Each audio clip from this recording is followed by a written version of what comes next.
افغانستان کی سرزمین اگر وہ بیچ رہے ہیں بھارتیوں کو، اپنے منرلز دے رہے ہیں، اپنی سرزمینیں دے رہے ہیں، تو اس کا مطلب پاکستان کے ساتھ کشیدگی کے امکانات مزید بڑھ گئے ہیں۔ لیکن ہماری فورسز، ہماری فوج مکمل طور پر تیار ہے۔ فیلڈ مارشل کی جانب سے بھی اور D G I S P R کی جانب سے بھی ایک واضح اور دو ٹوک موقف دیا گیا، اور وہ موقف یہ تھا کہ شہری کی سلامتی پر، کسی بھی شہری کی سلامتی پر، قومی سلامتی پر اور ہمارے نیشنل انٹرسٹ پر کوئی سمجھوتا نہیں کیا جائے گا، ہماری سرزمین کے تحفظ پر کوئی سمجھوتا نہیں کیا جائے گا۔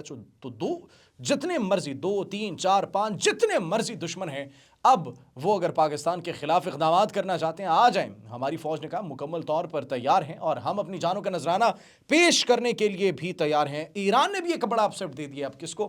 ایران نے بھی اپسیٹ دے دیا ہے بھارت کو۔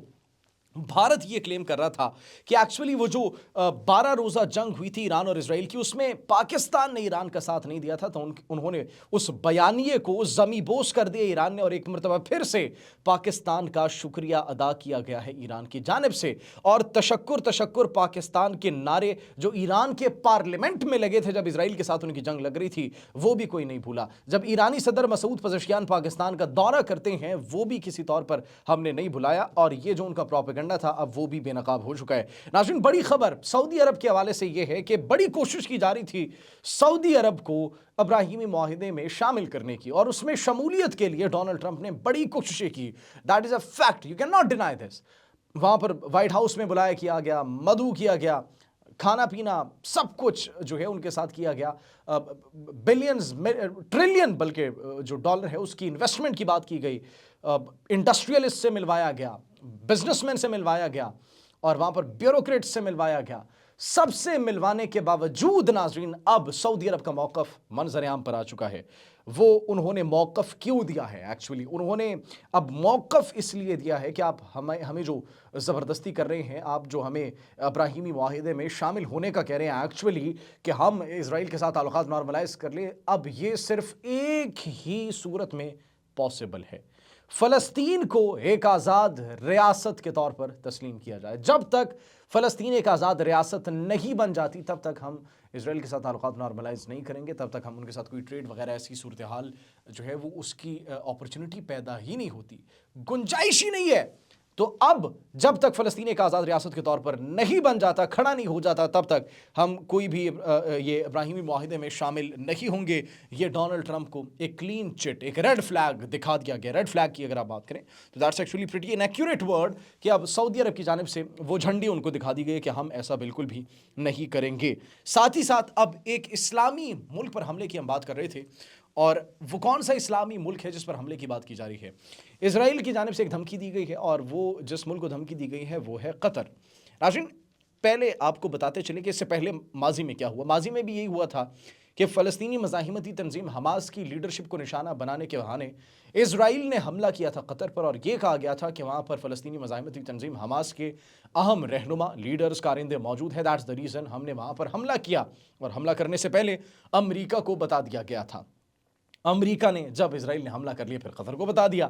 اب قطر کے ذہن میں سوال تھے کہ ہم امریکہ کے اتنے بڑے کہلائے ہیں، ہماری ان کے ساتھ اتنی اچھی ایک ان کے ساتھ ٹریڈ ہے، ایک ان کے ساتھ ہمارا ایک تعلق ہے، لیکن ڈسپائٹ آف دیٹ وہ ہماری حفاظت نہیں کر سکا۔